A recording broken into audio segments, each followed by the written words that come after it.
মতুয়াদের ভালো করে ভাবতে হবে।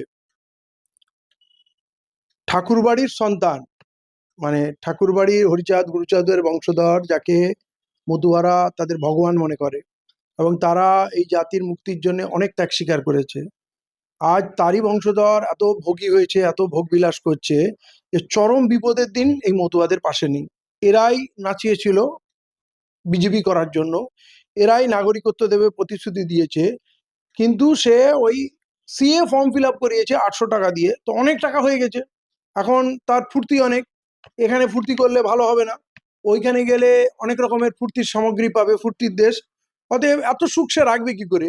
তো অতএব মতুয়াদের বুঝতে হবে, যারা তাদেরকে নাচালো, এই অসীম সরকার থেকে আরম্ভ করে বিজেপির নেতা গিরিরাজ থেকে আরম্ভ করে যারা যারা ভিন্ন রাজ্য থেকে এসে এদেরকে বললো তোমরা হিন্দু, তোমাদের ভয় নেই, আজ সব থেকে ভয়ের দিনে, বিপদের দিনে এদের পাশে কেউ নেই, কিন্তু আমরা এদের পাশে আছি, থাকবো। এরা আমার বাংলার ভাই, আমরা বাঙালি, আমাদের ঐতিহাসিক সম্পর্ক।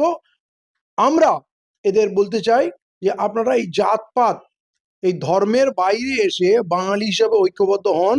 আর যদি আমরা এখনো বিজেপিকে চিনতে না পারি, তাহলে হয়তো এই দেশে আপনারা থাকবেন কিন্তু কৃতদাসের মতো থাকবেন, নাগরিকত্ব থাকবে না, ভোটাধিকার থাকবে না, সরকারি সুবিধা 1 পয়সা পাবেন না, আপনাকে সস্তা লেবার করে ব্যবহার করবে, আদানি আম্বানির কোম্পানিগুলোতে আপনারা খাটবেন, বিজেপি এই কাজটা করবে।